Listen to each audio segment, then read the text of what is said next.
अस्सलामु अलैकुम वरहमतुल्लाहि वबरकातुह। अल्हम्दुलिल्लाहि रब्बिल आलमीन वल आक़िबतु लिल मुत्तक़ीन वस्सलातु वस्सलामु अला सय्यिदिल मुरसलीन व अला आलिहि व अस्हाबिहि अजमईन, अम्मा बअद।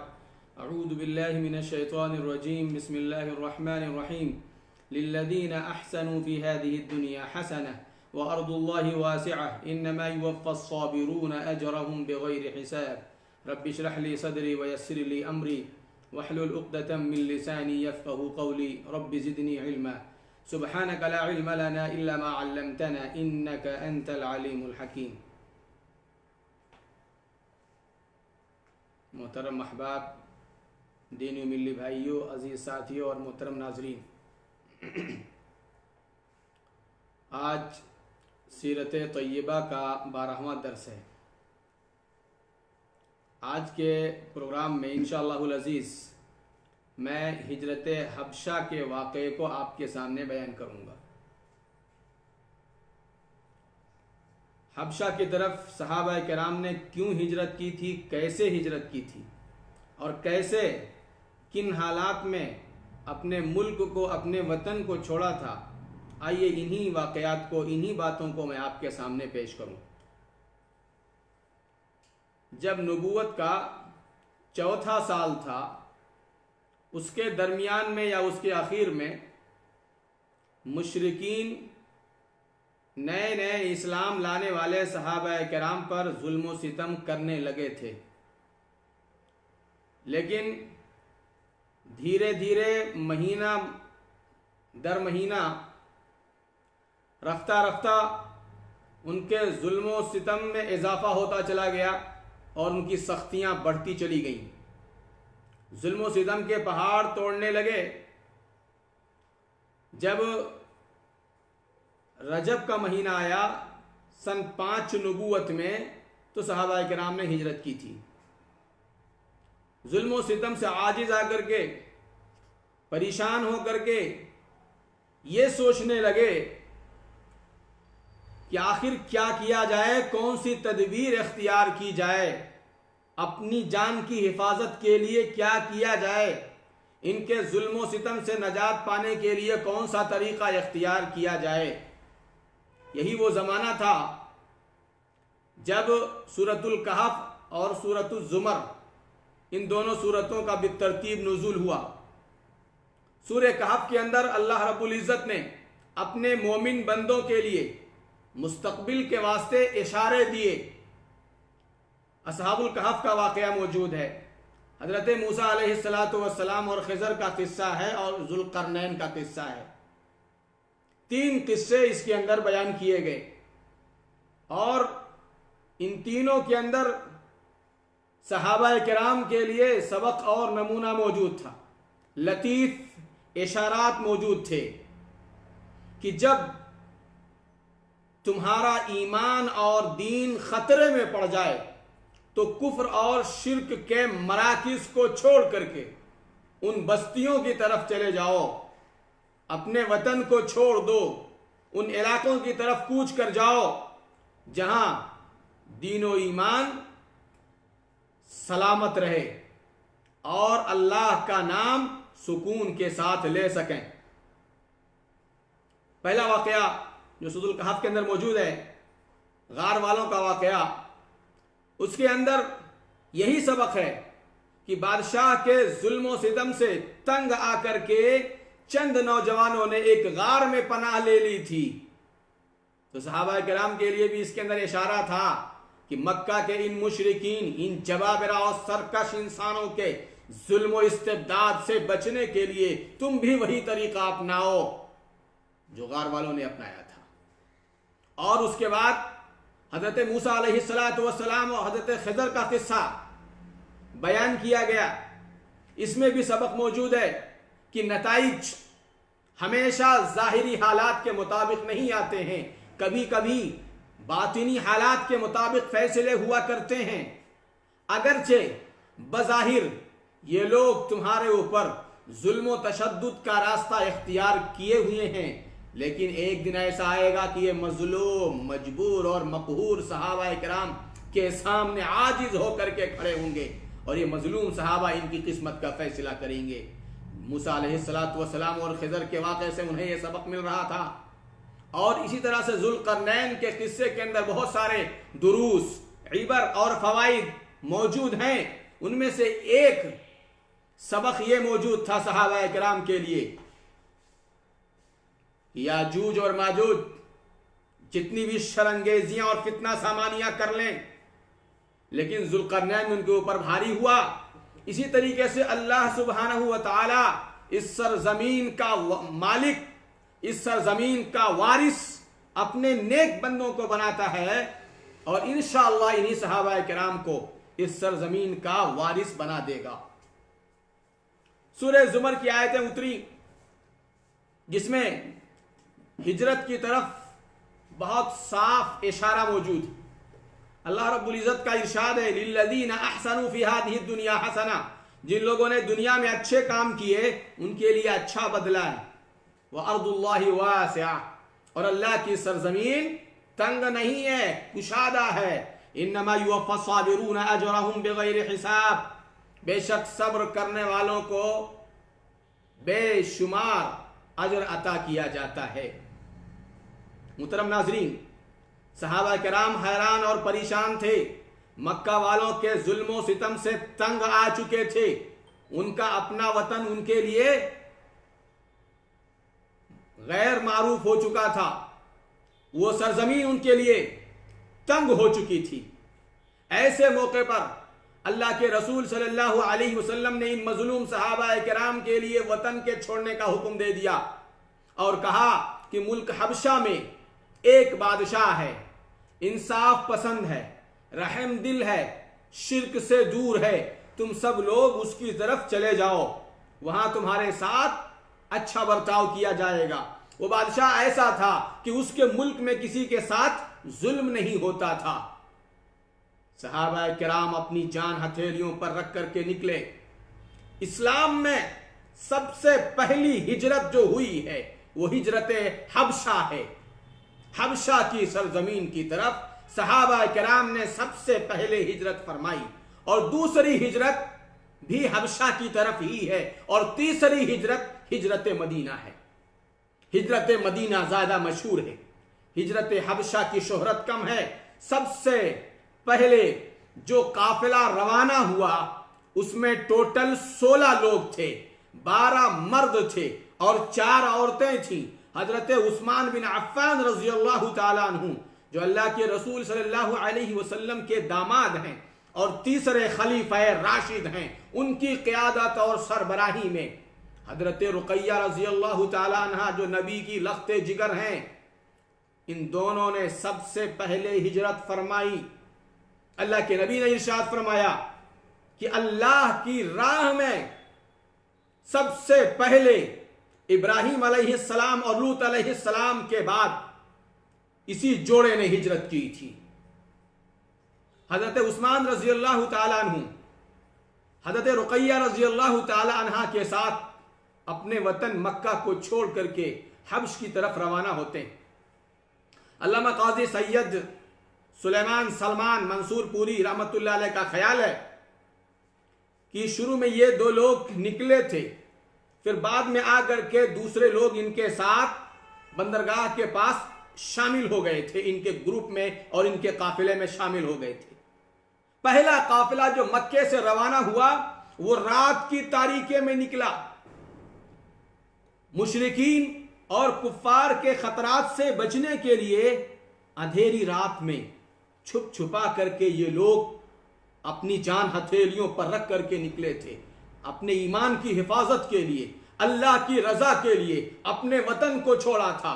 खैराबाद कहा था, मक्का वालों के जुल्म सितम से बचने के लिए, अपनी जान को खतरात से बचाने के लिए हबशा की तरफ इन सहाबा किराम ने हिजरत फरमाई थी। उनमें सर फहरिस्त हजरत उस्मान बिन अफ़्फ़ान रज़ियल्लाहु ताला अन्हु हैं, उसके बाद जुबैर बिन अव्वाम हैं, मुसअब बिन उमैर रज़ियल्लाहु ताला अन्हु हैं, अब्दुर्रहमान बिन औफ हैं और उस्मान बिन मज़ऊन रज़ियल्लाहु ताला अन्हु और दीगर सहाबा किराम। टोटल मजमुई तौर से 16 लोग शामिल थे। रात की तारीकी में, रात के अंधेरे में ये लोग मक्के से निकले और मक्के से रात की तारीकी और अंधेरे में निकलने के बाद मक्के के जुनूब मगरिब में यानी साउथ वेस्ट की जानिब 100 किलोमीटर चल करके गए और वहां एक बंदरगाह था जिसका नाम था शुआइबा। बंदरगाह का मतलब यह होता है कि वो पानी की कश्तियां जहां करके ठहरती हैं और लोडिंग और अनलोडिंग जहां होती है। तो शुआइबा नामी बंदरगाह पर पहुंचे जो मक्के से साउथ वेस्ट में यानी जुनूब मगरिब में पड़ता है, और वहां एक बहुत ही मशहूर नदी बहती है, समंदर है वो, उसको रेड सी कहते हैं, उसी को बुहैरे कुलजुम कहते हैं, उसी को बहरे अहमर कहते हैं। किस्मत के धनी थे, 2 तिजारती कश्तियां वहां पहले से खड़ी थी। इन लोगों को सवार कर लिया और बड़ी आसानी के साथ ये लोग शुआइबा नामी बंदरगाह से रवाना हो गए। जब ये लोग रवाना हो गए, इधर कुरैश को इनकी रवानगी का इल्म जरा ताखीर से हुआ, बाद में इनको खबर मिली। उसके बावजूद इन सहाबा किराम का इन लोगों ने पीछा किया और साहिल तक आए, यानी तकरीबन 100 किलोमीटर तक ये लोग पीछा किए, ताकुब किया, और जिद्दा से भी शुआइबा की दूरी 100 किलोमीटर ही है। जब ये लोग बहरी यानी समंदरी रास्ता तय करते हुए आगे मुसव्वा नामी बंदरगाह पर उतरे। ये मुसव्वा नामी बंदरगाह एरिटेरिया के इलाके में आता है, समंदर के उस पार पड़ता है। इस पार जो बंदरगाह था उसका नाम शुआइबा था, और समंदर के उस पार जो बंदरगाह था उसका नाम मुसव्वा था, और बीच में बहरे अहमर है। बहरे अहमर क्रॉस करने के बाद जब ये लोग मुसव्वा नामी बंदरगाह पे पहुंचे, फिर वहां से तकरीबन 225 किलोमीटर की दूरी पे और आगे चल करके गए अक्सूम नामी जगह पे। ये वो जगह है, अहले हबशा इस जगह को इंतहाई मुकद्दस और मुतबर्रक समझते थे। बादशाहों की ताजपोशी यही 225 किलोमीटर की दूरी पर यह वाक़ है। आजकल इसके सिर्फ खंडरात रह गए हैं। गुज़िश्ता जमाने में यह हबशा का दारुल हुकूमत यानी कैपिटल था। यहां एक बात बता दूं, जो हमारी उर्दू किताबों में आता है हबशा, उसको हब्श भी कहते हैं, और आजकल उसी को एथोपिया कहते हैं, और उसकी राजधानी का नाम है अदीस अबाबा। ये नया नाम है एथोपिया, और उसकी राजधानी है, कैपिटल है अदीस अबाबा। तो पुरानी जो तारीख थी उसमें हबशा का लफ्ज आपको मिलेगा, और अब उस मुल्क का नाम बदल चुका है। ज्यादातर उसे इंग्लिश में ही एथोपिया कहते हैं, और इसी लफ्ज का इस्तेमाल आजकल ज्यादा हो रहा है। ये सहाबा किराम हजरत उस्मान बिन अफ़्फ़ान रज़ियल्लाहु ताला अन्हु की क़ियादत और सरबराही में जब वहां के ईसाई बादशाह नजाशी के पास पहुंचे, कहते हैं कि उसका नाम असहमा था। वो बादशाह नेक दिल था, नरम तबीयत का था, इंसाफ पसंद था, उसके मुल्क में किसी के ऊपर जुल्म नहीं होता था। नतीजा यह हुआ कि इस काफिले की उसने खातिर मुदारात की, इनकी तवाज़ो की, आव भगत किया, और इनके साथ हुस्ने सुलूक किया, अच्छा बर्ताव किया। और ये जो उसने अच्छा बर्ताव किया, इसकी खबर मुशरिकीन मक्का को मिल गई। वो जल भुन गए, गैज़ व गज़ब की आग में फिर से भड़क उठे कि ये तो मेरे हाथ से निकल गए और ऐसी जगह पहुंच गए जहां इनकी आवभगत होती है, जहां इनके साथ में हुस्ने सुलूक होता है। यही वो अय्याम थे कि इधर एक वाकया पेश आया। वो वाकया सही बुखारी शरीफ के अंदर मौजूद है, मगर तफसील के साथ में वो रिवायत मुझे नहीं मिली। हदीस का नंबर है 3853। हजरत अब्दुल्ला बिन मसऊद रज़ियल्लाहु ताला अन्हु हदीस को बयान करते हैं। ये हदीस यहां मुख्तसर है कि अल्लाह के रसूल सल्लल्लाहु अलैहि वसल्लम एक मरतबा हरम शरीफ में तशरीफ ले गए, और वहां आपने सूरह नज्म की तिलावत फरमाई। जब आप सूरह नज्म की आखिरी आयत पर पहुंचे, फस्जुदू लिल्लाहि वअबुदू, तो अल्लाह के नबी ने सजदा किया, और नबी के साथ सहाबा ने भी सजदा किया। और सहाबा के अलावा जो दूसरे रुआसा और कुरैश, जो सरदार, जो लीडरान मौजूद थे, मुशरिकीन और कुफार, वो सब के सब सजदे में गिर पड़े सिवाय एक शख्स के। उस एक शख्स ने सजदा नहीं किया, नबी ने सजदा किया, मुशरिकीन और कुफार ने सजदा किया। उस एक शख्स ने सजदा नहीं किया, उसने जमीन से एक मुट्ठी मिट्टी उठाई और अपनी पेशानी से लगा लिया और कहा हाजा यकफीनी, ये मेरे लिए काफी है। बाद में वो शख्स कुफ्र की हालत में कत्ल किया गया।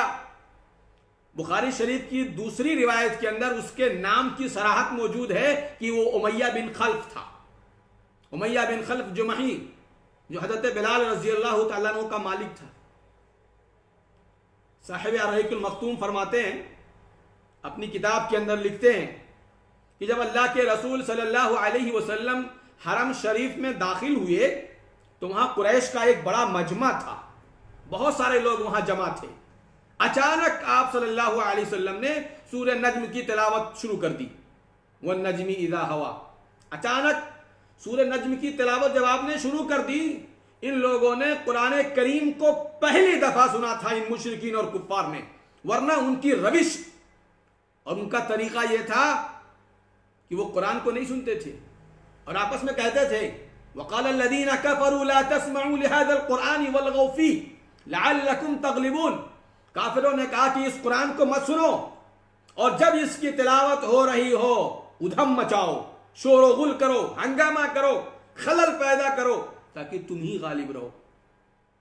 अपनी इस बुरी आदत की वजह से वो कुरान सुनने को पसंद नहीं करते थे। जब अल्लाह के नबी सल्लल्लाहु अलैहि वसल्लम ने तिलावत शुरू की, कुरान करीम का उसलूब बड़ा प्यारा था, छोटी छोटी आयतें थीं, दिलकश अंदाज था, उनके दिलों को ये आयतें खींचने लगी और बेसाख्ता अचानक उनको खुद भी होश व हवास नहीं रह गया।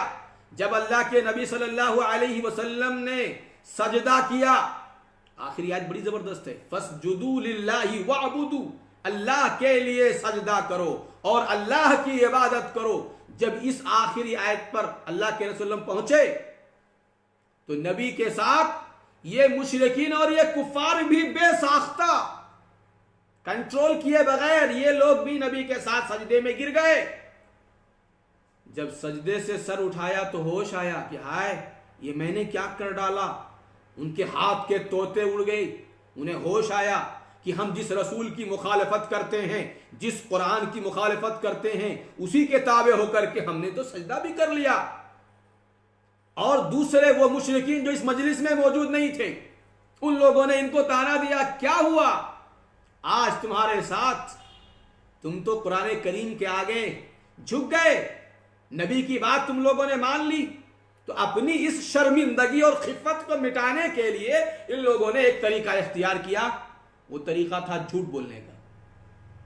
नबी पर झूठ गढ़ा, इफ्तरा पर्दाजी की, नबी की शान में गुस्ताखी की और कहा कि पैगंबर मोहम्मद मुस्तफ़ा सल्लल्लाहु अलैहि वसल्लम ने हमारे बुतों की तारीफ में यह जुमला कहा, तिलकल गरानीकुल ओला, ये बुलंद पाया देवियां हैं और इनसे व इन्ना शफाअतहु लतुर्तजा, और बेशक इनसे शिफाअत की उम्मीद की जाती है। तो नबी ने हमारे बुतों की तारीफ की है और कहा है कि ये बुलंद पाया और ऊंची देवियां हैं, देवताएं हैं, इनसे शिफाअत की उम्मीद की जाती है। जबकि अल्लाह के नबी सल्लल्लाहु अलैहि वसल्लम ने ये बात और ये जुमला बिल्कुल नहीं कहा था।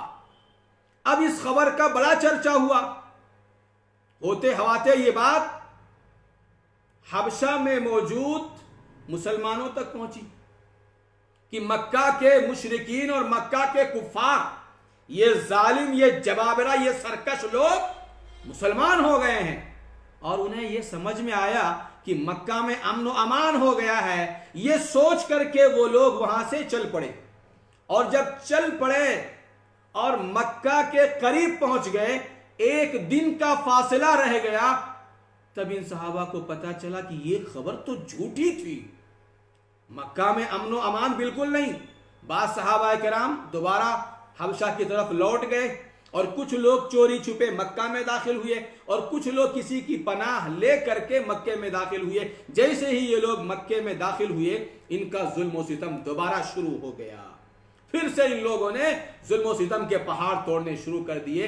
नतीजा ये हुआ कि हबशा की तरफ सहाबा किराम ने दूसरी बार हिजरत फरमाई। कल के प्रोग्राम में इंशाअल्लाह हम इस वाक़े को पेश करेंगे कि दूसरी तरफ जब हबशा की तरफ सहाबा ने हिजरत की थी तो सहाबा और सहाबियात की तादाद कितनी थी, और उस वक्त जाफर इब्न अबी तालिब रजी अल्लाह ताला अन्हु का रोल क्या था, और मक्का वालों ने उनके साथ में क्या किया था तोहफे तहाइफ दे करके। इसके बारे में इंशाअल्लाह कल के प्रोग्राम में हम बात करेंगे। आज के दर्स से ये पता चला, जो सबक है, जो नमूना है, जो इबरत है हमारे लिए, कि जब हमारा ईमान खतरे में पड़ जाए, जब हमारा दीन फितने में पड़ जाए और वहां अल्लाह का नाम लेना मुश्किल हो जाए, तो ऐसी सरजमीन को और अपने वतन को खैराबाद कह देना चाहिए, लेकिन दीन और ईमान के मामले में कोई समझौता नहीं करना चाहिए। अल्लाह से दुआ करते हैं कि अल्लाह सुब्हानहू व तआला हमें हमारे दीन में और ईमान में मजबूती, सख्ती और सलाबत अता फरमाए, और पूरी दुनिया में जहां कहीं मुसलमान मजलूम हैं, सितम रसीदा हैं, परेशान हाल हैं, अल्लाह तू उनकी परेशानियों को दूर फरमा, उनकी मुसीबतों का खात्मा कर दे। आमीन। व आखिरु दावाना अनिल हम्दुलिल्लाहि रब्बिल आलमीन। वस्सलामु अलैकुम व रहमतुल्लाहि व बरकातुहू।